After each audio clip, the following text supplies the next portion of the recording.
Sir, आपका शुभ नाम और पोस्ट? मेरा नाम वेंकटेश है और मैं अभी सामोगोगा का यूनिट हेड बना हूँ। इधर का कार्यकाल संभाला हूँ पिछले 2-3 महीने से। सर, गणतंत्र दिन आ रहा है सर, तो उसके उपलक्ष्य में क्या आप संदेश देना चाहेंगे आसपास के लोगों के लिए?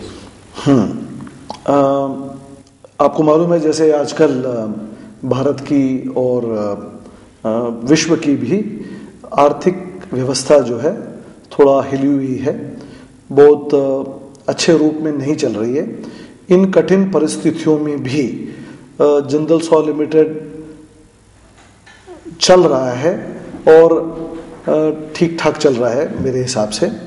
और मेरा यही है कि इस कठिन परिस्थितियों में हमारे जो एम्प्लॉयज हैं और उनसे ये हम अपेक्षा करेंगे कि वो अपना योगदान और अच्छे तरीके से करें और हमारी जो आर्थिक व्यवस्था है इसको मद्देनजर रखते हुए जितना इम्प्रूवमेंट, जितना प्रोत्साहन से वो काम कर पाएं और कंपनी की स्टेबिलिटी को ध्यान दें उतना अच्छा रहेगा। कच्छ में आपका यूनिट बहुत सर कितने सालों से है और क्या आपके आगामी कार्यक्रम रहेंगे? कच्छ में पहले जिंदल सॉ लिमिटेड के सॉ पाइप्स लिमिटेड के नाम से जाना जाता था। तब 1999 से सॉ पाइप लिमिटेड एस्टेब्लिश हुआ है और वो भी इसलिए एड्रेस हुआ क्योंकि ये अदानी पोर्ट के नज़दीक लगाना था।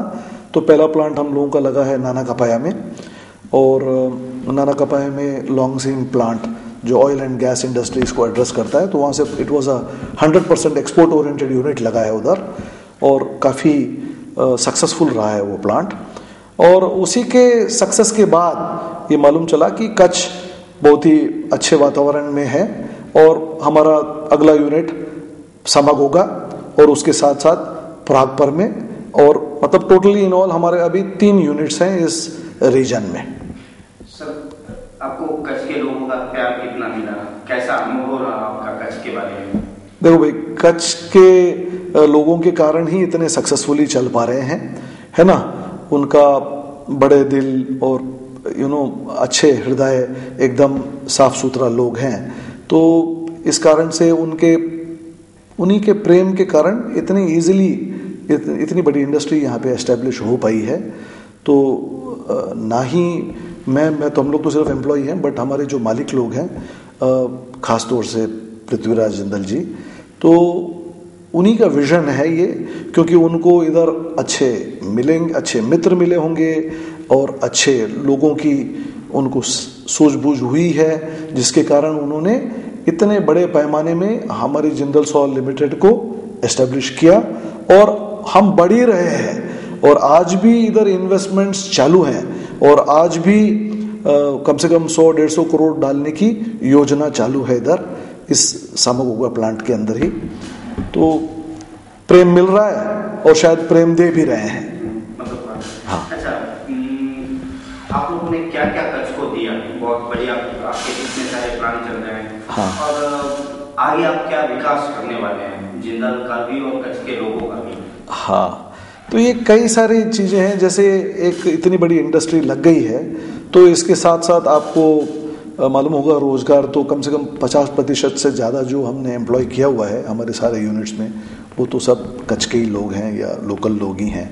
तो एक तो रोजगार, सबसे बड़ी चीज रोजगार।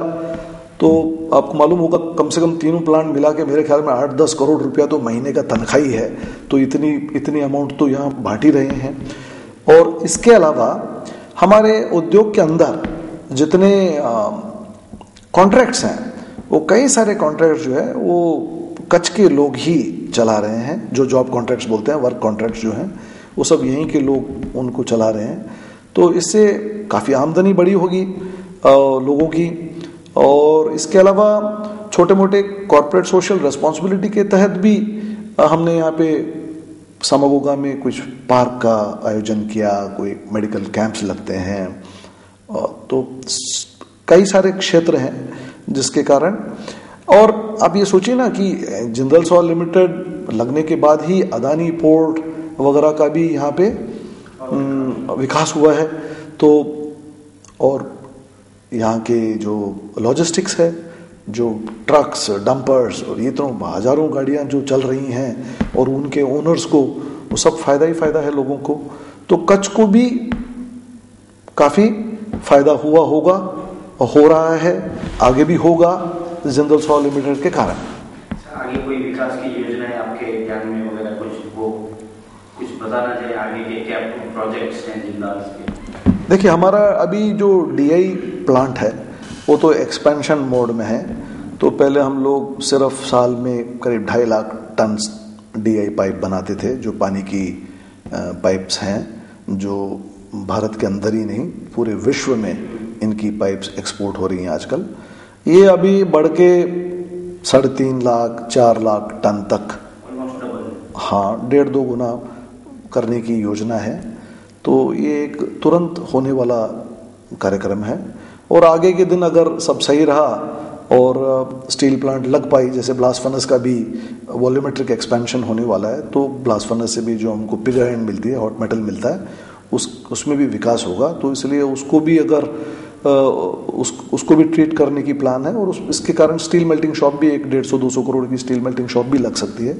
तो ये सब आने वाले टाइम में होगा, 1-2 साल में ये सब विकास होने की संभावना है। 26 जनवरी को क्या आपके यहाँ स्पेशल आयोजन होने वाला है? इसको एक ही दिन का इंसिडेंट मानने के बजाय ये हम लोग का इधर शायद 15 दिन से एक उत्सव के रूप में मना रहे हैं, जबकि खेल कूद और पूरा आयोजन हुआ है। तो ये उस दिन स्पोर्ट्स कमेटी के तहत जिनको जो विनर्स हैं उन सबको अवार्ड किया जाएगा। उसके अलावा हमारे जो कर्मवीर लोग हैं, इन सबको जिनको हमने रिकॉग्नाइज किया ये सारे साल में, जिन्होंने परफॉर्मेंस दिया है, वो इन लोगों को हम सम्मान देंगे 26 जनवरी के दिन। और स्कूल में भी कई चीज़ें आयोजित की गई हैं 26 जनवरी के दिन के लिए। और जनरली 26 जनवरी में it's thanks giving and salute to the nation, है ना, respect to the flag. So these are the activities. या थैंक यू, जय हिंद।